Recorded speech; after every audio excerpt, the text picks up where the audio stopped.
So this is a record of my inner visionary journey into the underworld, which is the place of darkness and difficulty and suffering that exists within myself personally and within the greater world. And in it, I wrestle with the fundamental questions of my existence about why is there evil and what am I going to do about it? And this journey is an inner visionary journey.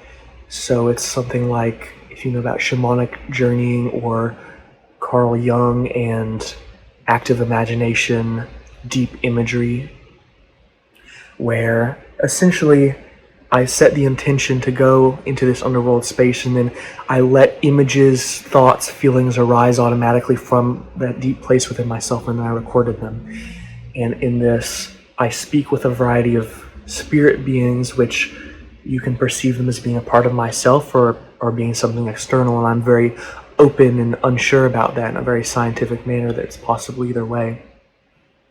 So I'd recommend that either you listen to this from the start, because there's a consistent story and progression of ideas throughout, but you could also jump to a random spot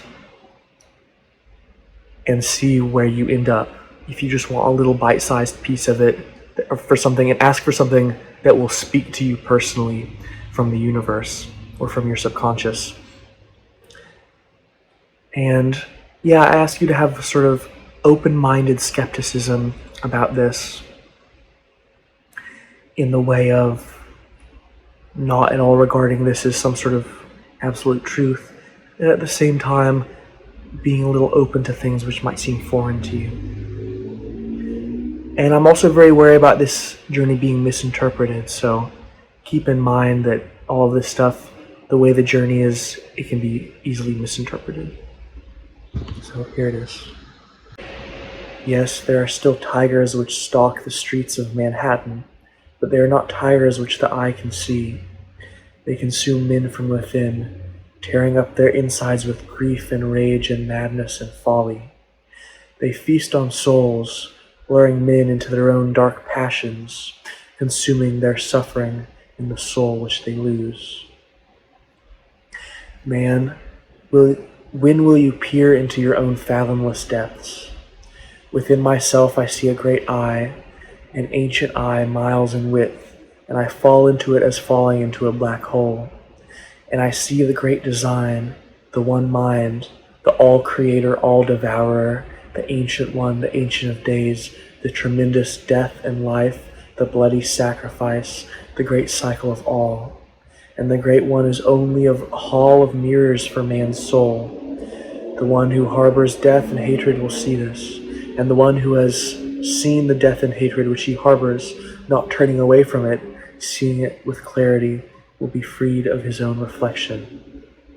And what is more righteous than a hall of mirrors?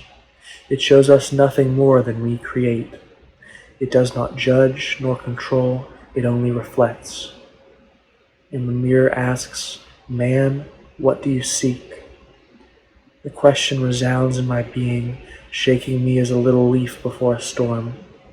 Am I righteous in what I have sought? Am I righteous in what I have chosen? And yet, I see another vision in the Hall of Mirrors. I see a beautiful woman who rises as the sun, spreading light and warmth and goodness, making the plants bloom in bountiful abundance. Little children dance around her. They herald the coming of a boat from the sea, which brings forth the true king. The goddess welcomes us. The deer and birds dance around her, singing praises and adoration. And yet, in the dark forest, the dying god lays, both slayer and slain, condemner and condemned. What am I to make of this? There is the dying one, lying tormented in the clutches of hell, driven insane by his own greed and foolishness. And there is the great goddess who brings abundance, peace, and joyousness. I see their faces side by side, the smiling verdant goddess and the rotting corpse stricken with guilt and judgment. And there, in the center, a fetus, curled in between death and life, not yet created, filled with potential and vulnerability. The path is steep and narrow, and yet, no matter how many times one has fallen, one may rise again. This is the grace of the Creator, who offers us only ourselves in an endless reflection of choice. Indeed, the path is steep and narrow, and lions guard the gate. The mirror asks, "What do you choose?" And you know who you are. It shakes me. I fear that I am not righteous. I fear that I will be cast into darkness. I fear that I am darkness. Have hope, she says, and walk only by the light of the heart, for the eyes are worse than blind when the heart cannot see. In the land of phantoms, one must walk by the inner light of the heart, and indeed a radical calling is made, the calling to walk a perilous path where one can only truly see through the light of the heart. I tell you, the path is steep and narrow, and the eyes cannot see it. Will you be consumed by the mad jesters who spit with scorn at your weakness and shame? And again, why are you here? Have you come with great expectations, a heroic urge to vanquish the beast and get the girl? Have you wandered in half blind, seeing dimly in the twilight? Have you sought your way earnestly? And who of you can claim righteousness? And who does not have the blood of the world on their hands and in their belly? Who would say that they have walked the straight and narrow path by the light of their heart? Who has not been tempted? Who has not harmed and who has not been harmed? Who is responsible for the blood of the world? Who? And a burning fire comes to me, a fire not of hatred but of passion, a raging fire which seeks to dispel the darkness. And who of you would give yourselves to the flame if you could light up the world? And who of you would take the cross and walk in the burning sand? And who of you would lay down your foolishness and your excuses, your evasions from the stark clarity of righteousness? I see that many men are not yet ripe. They must be ripened through learning, through creating their own reflection in the mirror and seeing what they have created. Indeed, they cannot come to maturity, they cannot come to ripeness until they have seen the fruits of the seeds which they have sown. For the Creator is absolutely just. As you have created, so shall you receive. And what is the path through the desert? To create differently and to learn from what you have received, knowing that it is part of what you have created. And yes, I see the children which dance in the comfortable arms of their mother. Would I wish for them to grow up so soon? No, indeed. And yet I also see the bloody death and the damning judgment. I see the rotting corpse and the foolish rich man. The Creator is just, for each one receives the fruit of what they have created. And yet the Creator is love, for justice is love. It is not punishment, but freedom. To receive the consequences of our actions is not punishment. It is the radical freedom which comes from the Creator's radical love. For if you love a being, you will let them be free to create their own choices. I feel a place within me which does not want to speak these things because I fear they will be seen as not compassionate. You ask, what of the raped mother, the molested child, the weak and the sick and the dying? Each of us have chosen to come into a place of radical experience and learning. We have chosen to subject ourselves to one another, even to the point of slavery and death. We have done this for the point of learning. And yet, who am I to proclaim this? I am a child before a vast universe. I must say I do not know, and yet let me turn within and see what I see. I see the dying ones. I see the ones who wander lost in the places of madness and death. Who are you, specter? Who are you, dying one? Who are you? Why are you in torment? They do not speak. They cannot speak. And yet they speak to me. I am lost in the valley of death. I am consumed by the great beast. I am churned into the dust from which the plants grow. I no longer serve a purpose but to be consumed. I crave and am crushed under the grain wheel. I am made to dust and powder. I am so angry that I am here. I will never forgive the Creator. I have been given passions and been told not to act upon them. I have been punished for being who I am. I see the spirit rage and weep, cursing and shouting, straining against the metal shackles. A man with eagle's wings comes up and stands before me. He says, "My way is righteous and clear. The spirit is a sword which divides the higher and the lower. The spirit is a mirror which gives men the fruit of their actions. They have created their own destruction. And yet I cry against the spirit.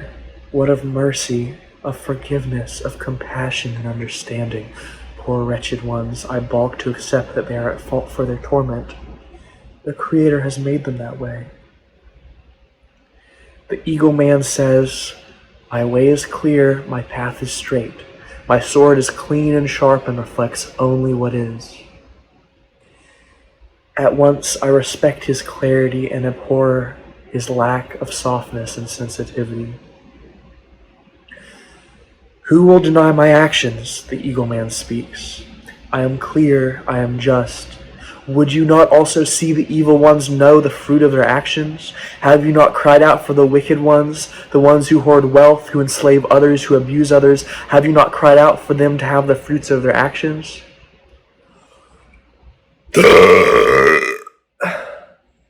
"I have," I say, "and yet I know that my hands are not clean. I have tried to do good, yes, but I have given in to my darkness. I have harmed others. I have let my ego, my selfishness, my pride, my insecurity harm others. My hands are not clean."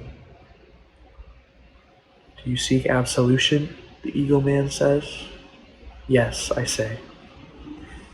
"There is always another change. The way is just. Choose another path. You will create another way. Again I say, the way is just."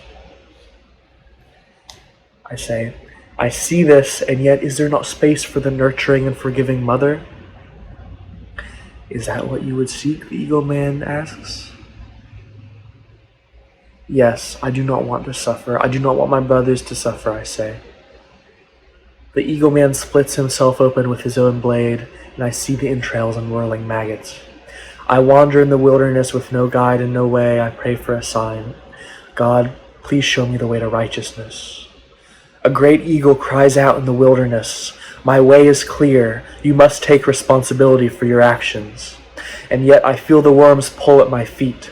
They want to take me back into the earth, and I almost want to let them. I want to end this horrible quest. I want to sink back, to give up, to let the underworld overtake me. I am so tired. The eagle cries, a burst of light and energy shakes me. "Why should I follow this path?" I asked the eagle. "The path is long and hard and reeks of death and madness. You ask me to soar to heights and dive to depths, to be strong and hard and brave. Why would I follow this path?" The eagle shows me the zenith of a mountain where the sun shines with crisp clarity. "Is that it?" I ask. "Is my journey just for ego, just for the hell of it?" The eagle again shows me the vision of the mountaintop. "Why should I want to reach such a place? It is far away and alone. It is high and lofty, yes, but it requires the greatest sacrifice." Now the eagle shows me a vision, and I see the souls in the torment of the pit. "What do I have to do with them?" I ask. "Why is it my job to save them? Why must I be their redeemer?" The words echo through the empty mountain air. The eagle cries at me with great urgency, getting up in my face. "They are dying, they are dying, they are tortured, they are tortured, they are mad, they are mad, they are lost, they are lost." The eagle cries a great cry of lamentation against the world. But again I ask, why must I be the one to save them? Am I unjust for not saving them? I am wicked as they are for that? Will I be sent to the pit of darkness for their sin? And yet I see a great woman, dressed in white and surrounded by doves which fly through the mountain air. "My way is just," she speaks, and I feel so much love from her. She is not cold or angry, and yet she is clear and speaks as the harsh eagle man, saying that her way is just. And I see her form the mountains with her hands, brought together through pressure and heat, shaped and worn away by the wind and rain. And I see her so delicately holding a small white bird, and yet I see the darkness within the bird as well as the light. It cries out to me in mourning and anger. I ask her, why is the sky broken? Why do your children burn in the furnace? She holds up the little white dove. It flies from her hands into the open sky, and she speaks. I too weep for the lost ones. I would like each of my doves to be held so lightly in the palm of my hand, and yet they wish to fly, knowing even then they may fall. Yes, they wish to fly, knowing that they may fall to their deaths. And then a loud clanging and ringing comes forth, and a great strange being emerges through the mountain, filling the entire space with shifting geometric colors and shapes. And he has many eyes and many hands and rings many bells with great clanging. He is strange and great, many heads, many hands. He speaks. I have called, and yet you have not answered. I have knocked, and you have not opened the door. I ring 1,000 bells, I crash the waves around you. I have existed since time began. I have seen all. Awaken to who I am. You have not heeded my call. His bells shake me from the root, and I'm losing myself in a swirl of colors. I am a child standing before a behemoth. I am a baby lying before a million-headed being. He says, do not be afraid. You will pass and turn and pass again, and you will move through the infinite intelligent machinery which I am. I say to you, my way is just. And I see many images quickly together. I see life and death, rising and falling, happiness and sadness, rain and sun. I see the working hands of the peasant as she looks at her own hands, wondering about life and death and God. I see the great righteousness and horror of the ones who have brought judgment upon themselves. I see the turning wheels which grind men to dust and reanimate them from those ashes. I see a great dragon filled with force and light who says, my way is just and love is just. I ask, what is my place in all this? I see a crashing of sounds and images, geese flying across the sunset, a million clanging bells, a small duck family sheltering from a storm, grooming each other, a grieving mother who lost her child. It is like a grand mosaic stretching on to infinity. I see the million paths which stretch before me. Lover, fighter, killer, dyer, jester, child, damnation, salvation, redemption, an autumn leaf which drifts slowly to the ground. The being speaks and says, in time, child, you will see the mosaic in its entirety.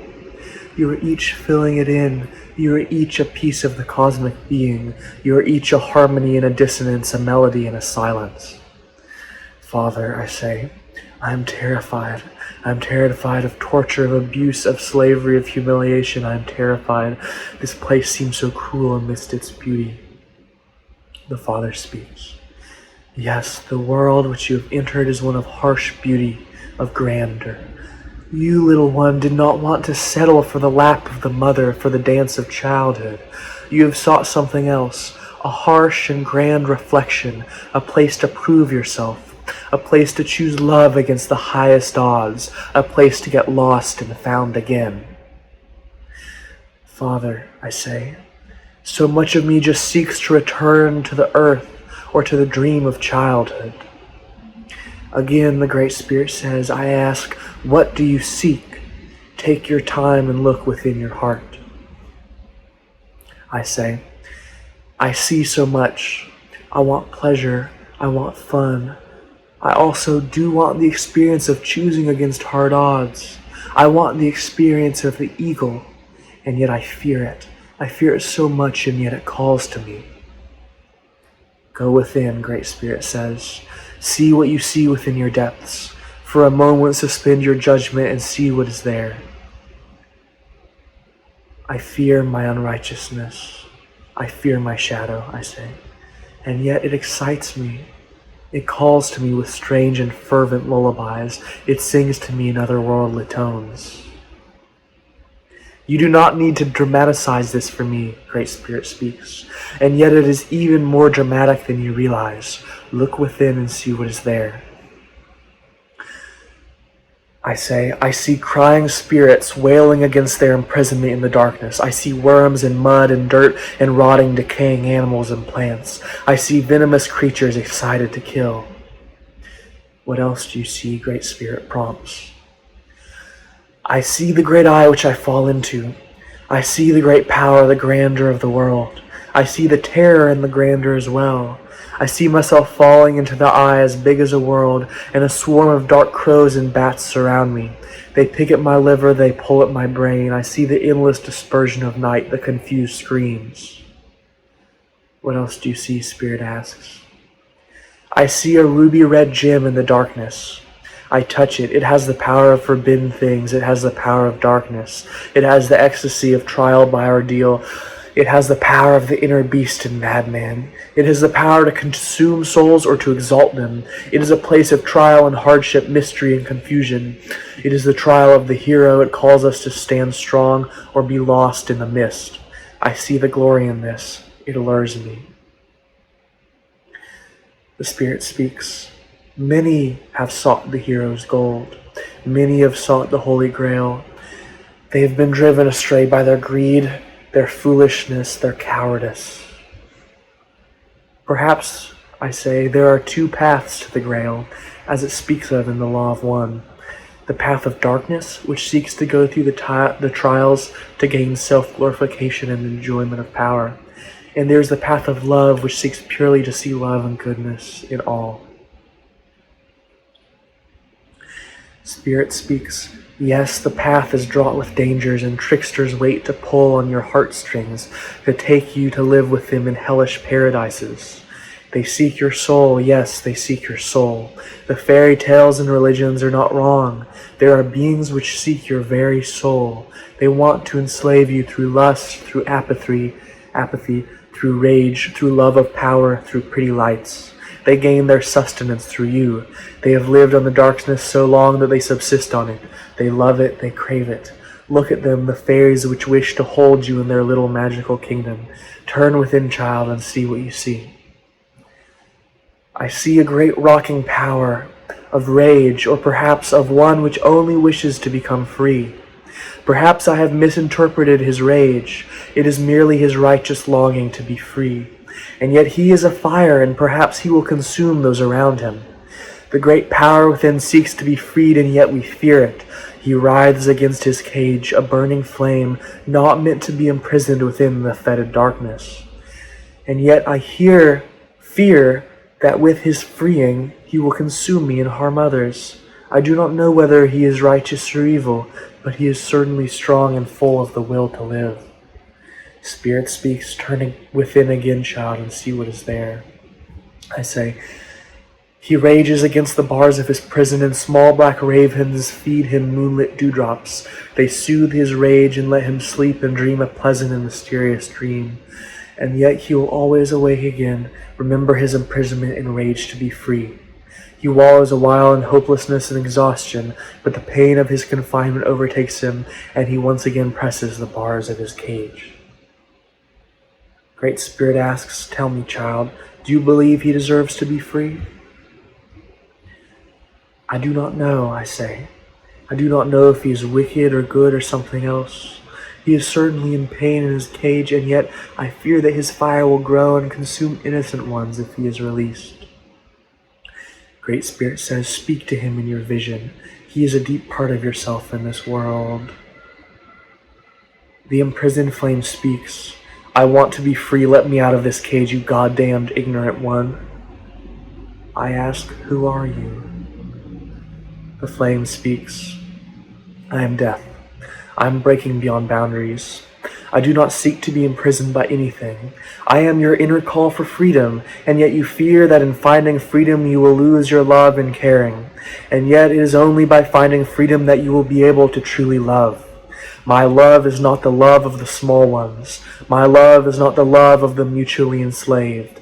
My love is a roaring fire which seeks liberation above all else. My love is freedom. My love may seem callous, but I do not stand to be confined. I will not allow the false idea of love to break my freedom. This is me speaking now, and I see the image of the horse which runs free in the plains and revels in the glory of nature. And I also see the horse whose spirit is broken by man, who is forced to ride in battles and manual labor. It is a great atrocity to me that the spirit of the horse has been broken. Death, I understand much more than slavery. I would sooner kill a horse than break its spirit. And I see the horse as it runs free on the plains, and butterflies and birds dance around it. It revels in its own freedom, in its power, its vigor, its ability to traverse the hard land, to find water, to feel its own strength. And yet, I also see the horse marked in black with a skull. The price of freedom is death. The price of freedom is suffering. The price of freedom is being subjected to the consequences of what yourself and others choose. Yet the horse values this freedom above the suffering which it feels. The horse, as the fire, values the freedom above comfort and softness. I see that spirit deeply as the spirit of this world which we inhabit. It is a place of freedom over comfort, of freedom over niceness and gentleness and simplicity. That horse speaks to me in his radical freedom, in his lust of life. Yes, it is true, I seek grandeur. I didn't want to settle for a child's life. I wanted challenge and battle and triumph and loss. I wanted change and death and glory. Yet I am in conflict within myself. One part of me twists in the revelry of the wilderness, and another fears and contorts away from this freedom. I am indeed a monster. This wilderness is a place of monsters. I am deformed. I am not all one. I am pieces which pull me this way and that. I am good and evil. I am anger and sadness. I am weakness and strength. I am a contradictory creature, a strangely, absurdly formed monster. And yet there is a part of me which loves this monstrousness. I love the creativity of the monster. I love the power of the monster. I love the strangeness, the mystery of a monster. Need monsters be all bad? Can I honor the misshapen being I am?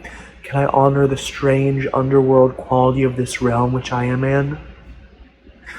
Yes, and my demon comes to me as a precarious friend. I am your freedom, my demon speaks. I am your ecstasy. I am your power. I am your wildness. I seek these things, yes, deeply, I say, and yet I do not wish to harm other beings. The demon speaks. Death is as life, and life is as death. Do you not believe my way is just? I do not know whether your way is just, I speak. It may be a cruel mockery, a place of insult and hypocrisy, a shadowland of the half-alive. The demon speaks. And yet, is there not a part of you which loves the darkness?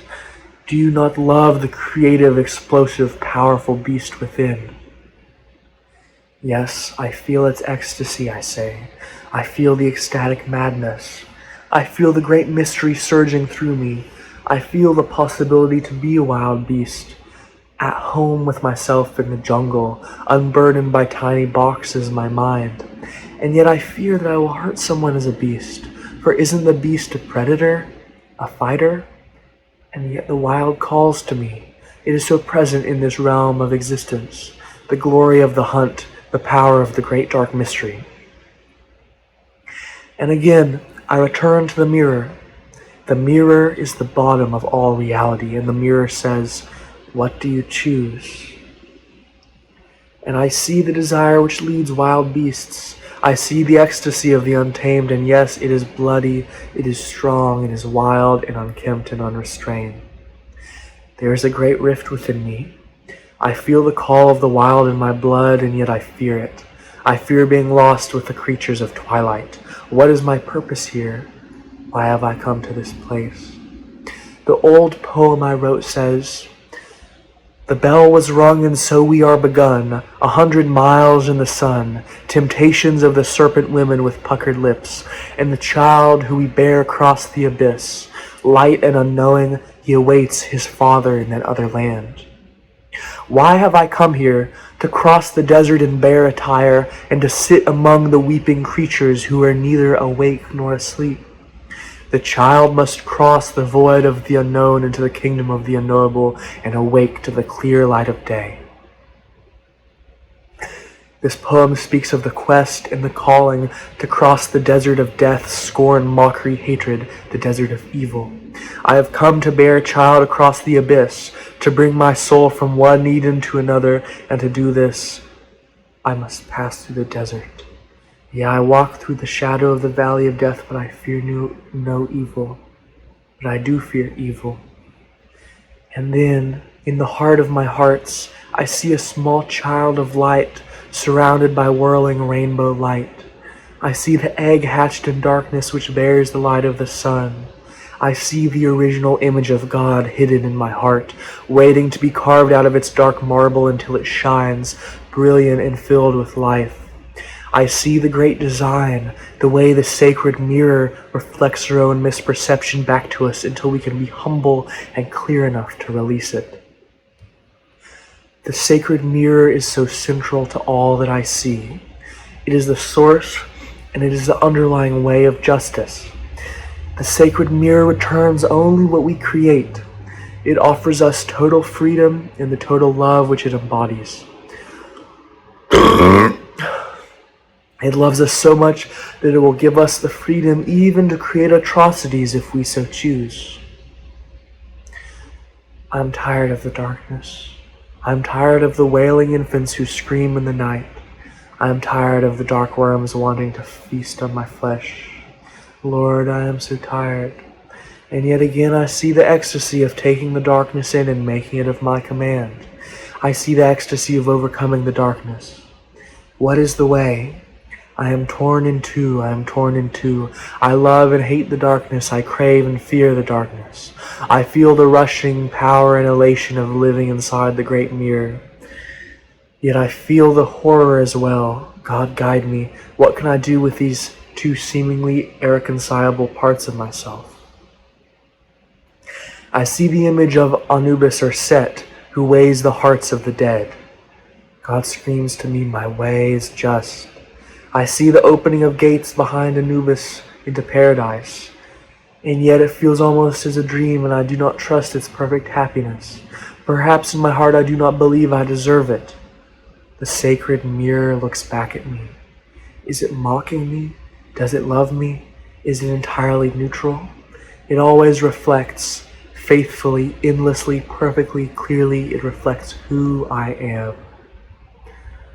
God, let me turn within and see what is there. Before thought, before idea of what is righteous and unrighteous, what I should see, let me see what is within my heart.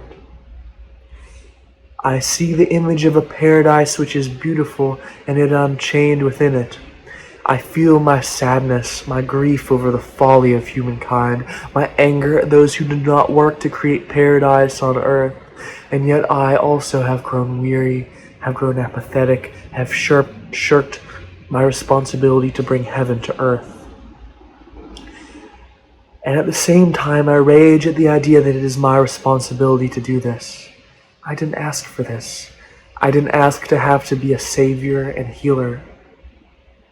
There are so many parts of myself pulling in so many directions it feels like I'm going to burst. They run around me within a crazy dance, pushing and pulling and fighting, lying and subverting and controlling. I must see myself clearly if I am to go beyond this maze. I see the Medusa with a crown of powerful snakes who turn men into snow. And do you not crave this power? She asks me. I do crave it, I say. She says, one who holds the power to poison must have poison within himself. He who seeks to be a creator and destroyer must have destroyed himself, for you cannot wield what you are not. I see an ancient temple crowned with blood sacrifice. It is the great work, a work to build perfection on earth, and yet it is bloody and fed by the bones and sweat and tears of many. Men have slaved to false gods for eons. They have not taught men their own power as creators. They have hidden this knowledge for their own enslavement, for they only understand themselves as creators in a warped sense. Their idea of creation is domination, control, and the power of the mind. Yet there is a true God who seeks to be resurrected in the hearts of men. The true God is of love, joy, and limitless creativity. Even now I do not know what I am saying, but I will be humble and seek till all which I see come through. It is the building up of the self through adversity which provides a great pleasure. This pleasure is here if you seek it, in the hall of mirrors. And what does God want of us? Be free. I see the gesture of open hands which release the doves to fly. God wishes for what we wish. And what do I wish? They all seem to conflict within me. I wish for the power of darkness and wildness. I wish for the power of light and clarity and love. I wish for the enjoyment of childlike pleasure. Who is it that I am? A million voices scream inside of me, wanting to live, wanting to be picked, wanting to be heard, wanting to be expressed. It is like a million beings are inside of me, each desperately seeking to live through me, to have a voice, to have a life, to have its way of things. And yet, who am I in the middle of all this? Again, I am drawn to the symbol of the egg with the divine light child within it. I see the true self, the master, which seeks to be born through the work of the sacred mirror. The inner master, who is a child and a god, and who exists and yet waits to be born, speaks to me. I am in this place to learn creativity, as is my wish. I am here to learn how to be a creator, as God is a creator. The sacred hall of mirrors is the place in which I can experiment with being a creator. It is a place where I can be God, who is the creator. I have the power to create both good and evil, and the power to abdicate my responsibility to create. And yet that power can never be truly taken away, because even then it is within my power to accept or reject my responsibility to create.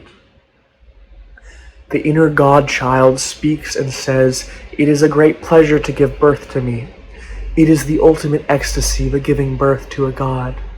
And as in all births, the birth is precipitated by conception, gestation, formation, and bloody, painful release into the world.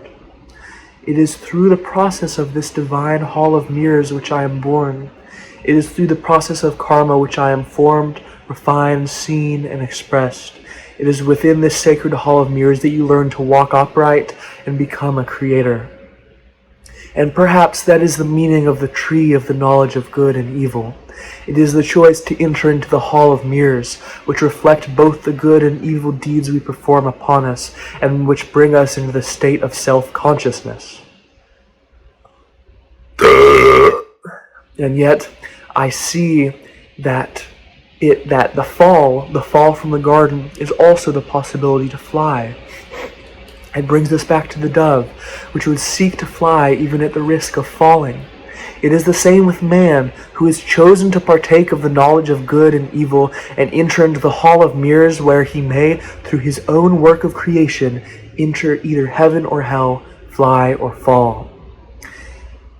The eating of the fruit of the tree is the seeking of man to become as God by becoming a creator in his own right, an individualized creative force. And the price of wishing to become a creator is having the responsibility of being a creator, dealing with the forces of both good and evil. The pure white dove flies into my heart. Again she whispers, "My way is just." And again the mirror asks me, "What is it that you seek?" Within my heart, I see a wild procession of beasts, dancing and playing their drums, exalting their power in communion with the earth and sky. I see as they celebrate the Creator in their own place as creators. I wish to seek righteousness, and yet there are many things I seek besides righteousness. Why is it that I should be wholly righteous in an unrighteous world? Or are these the temptations of which I had spoken earlier? They are indeed tempting. I love the call of the wild and its great and vital play, its mysterious power. God, please show me what is the righteous path. The sacred pet mirror is the righteous path. It allows each being to do as it wills. I seek grandeur, I seek magnitude, I seek challenge, I seek to become a creator. The Hall of Mirrors shifts along with what I intend. It provides both obstacles and passages in the path which I seek to create. In the end, all will return to the clarity of the pure mirror, and yet the dance will go on forever. I see within me a little child, pale and timid and sad. He has been crying as he sits in his crib. This palace is so dark, he says. I wander around this empty mansion haunted and unloved. Why am I here? Does God hate me? And then I see a strong man break through the wall and show the child his strength. The child revels in his strength and the man revels in his strength as well. Is all that I seek vanity? Is all that I seek mirrors and echoes? Is all that I seek an empty drama? Is all that I seek self-aggrandizement? My words echo in the hall of mirrors. There is no reply. A great rushing torrent of birds and fish rush through and break the walls. They seek life. Their ecstasy is living in all which it is. They seek life. They are the pure expression of life as it seeks to express itself exuberantly. Great Mother, guide me along the path. I again see geese that fly along the water. I see a woman making bread in a primitive house. I see a shaman having visions of angels and demons. I see a child playing in the valley. Great Mother speaks. It is not yet your place to see and understand the entire mosaic of life, for you now are just a small piece within the great hall of mirrors. Live what has been given to you, and you will find what you seek. The geese speak to me. The geese. I remember reading their symbolism of the spiritual quest and the birthing of the golden egg. They are pilgrims, seeking to birth the child God from within themselves, seeking to perform the great work. The great work is the squaring of the circle. This is a traditional alchemical term which I now understand. The squaring of the circle is the birth of divinity into matter. It is the expression of endless divinity, the circle, into the physical world, the square. This is the ultimate work, the ultimate game, the ultimate pleasure, and ultimate sacrifice. It is the main storyline of this universe.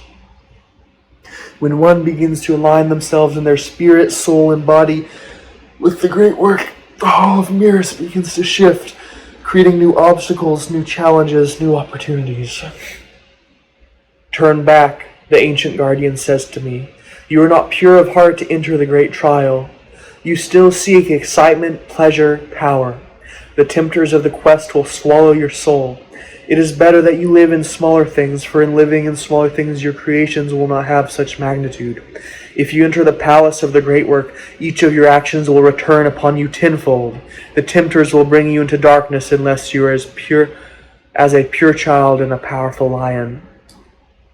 The treasure beckons me, and yet I hear the words of the guardian and do not disagree. I am still infatuated with the world, with many things other than righteousness. If I were to enter into the path of the great work, it would not be out of my righteousness. It would be out of ego, out of greed, and surely the tempters would pull me astray.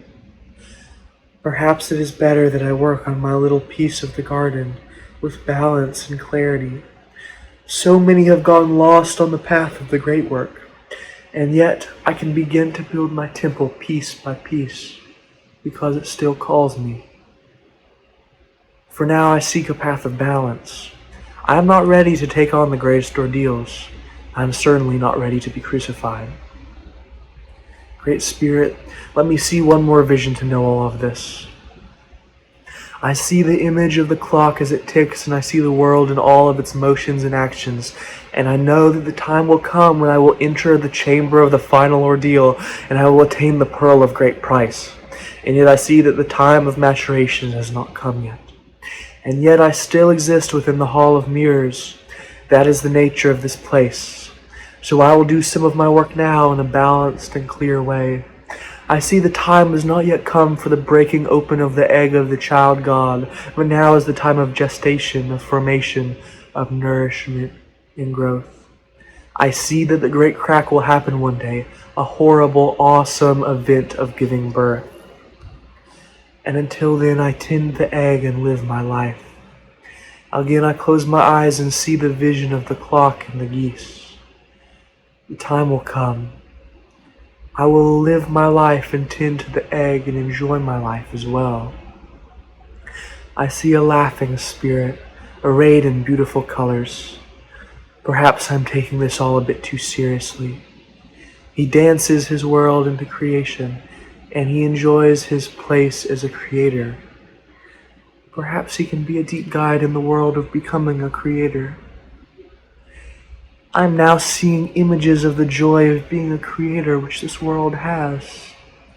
I see the whales and their ancient knowledge and songs. I see the magic of the insects and birds. I see the rhythm of the natural world inviting me into a world of magic and healing.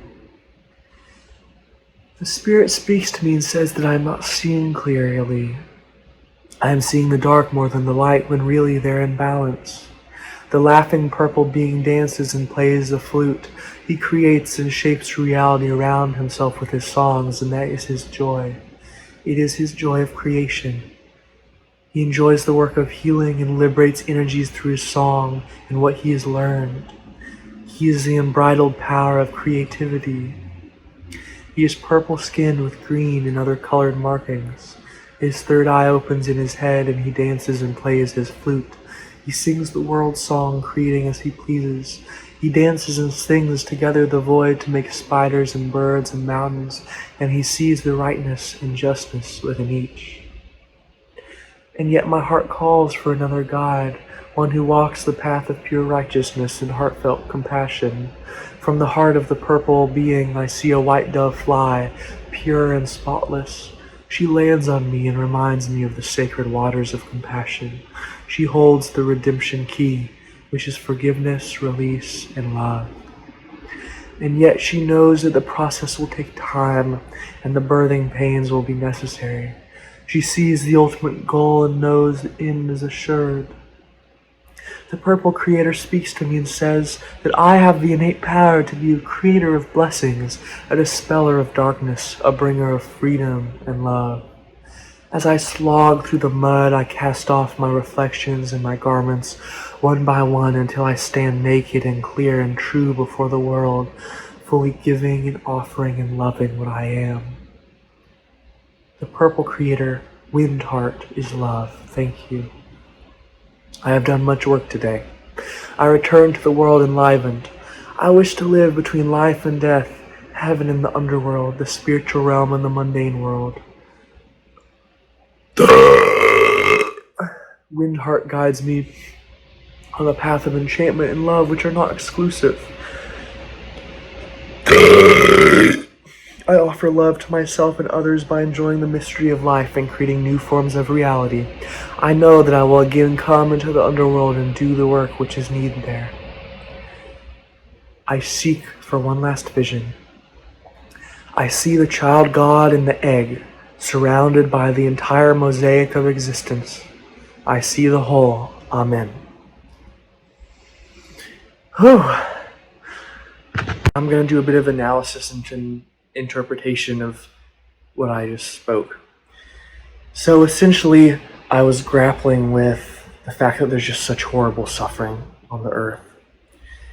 And through the process of looking at that very directly, looking at my own evil as well as the evil of the world, and speaking with those different deep archetypal aspects of myself in the world, the essential conclusion I came to was that the suffering is there because in a deeper way we have chosen it. And we've chosen it because we want to have a very certain experience, and that experience is the experience of free will and of the power of creation. And you can't have that experience of free will if there are not polarities and opposites to choose from. And I think it is very much summed up by the goddess who holds the white dove and lets the white dove fly even at the chance that the dove will fall and die, because the dove, it's worth it to the dove. The exhilaration and experience of flying, of becoming a flyer, is worth the potential of falling. So I'd say that that's the very core of it. And then related to that is the core of how this world I came to call the sacred hall of mirrors.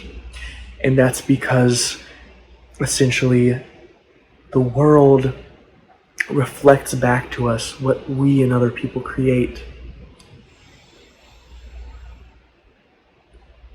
And this is very sacred because it allows each being to create as it chooses and then to receive the fruits of its actions so that it can have the experience of being a responsible, free will individual.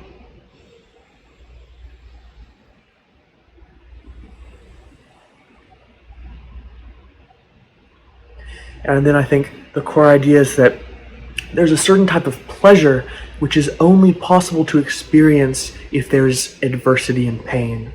And that is the pleasure of the hero. That certain type of pleasure of being a hero, being a healer, is only possible when there is adversity.